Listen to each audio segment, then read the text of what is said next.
Hey everybody, what's up? I'm back with a new video. In this video, I'll show you how can you add zip code on Truecaller app. It's a very simple procedure. Just make sure to follow the instruction as guided. Now, first thing, you want to make sure that you have the latest version of the Truecaller application, and then you want to log into your Truecaller app. Once you're logged in, that's going to direct you to the home page. So here, you want to click on the initials from the top right hand side corner of your screen.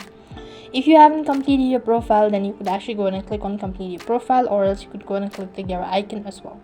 Then you'll be taken to this section where you just need to go ahead and scroll down to the bottom, and you could find address.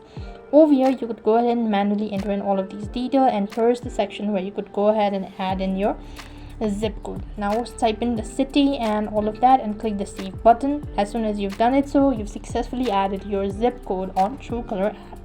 So as mentioned, it's very simple procedure. I hope the video was helpful. Make sure to like, share and subscribe to our channel.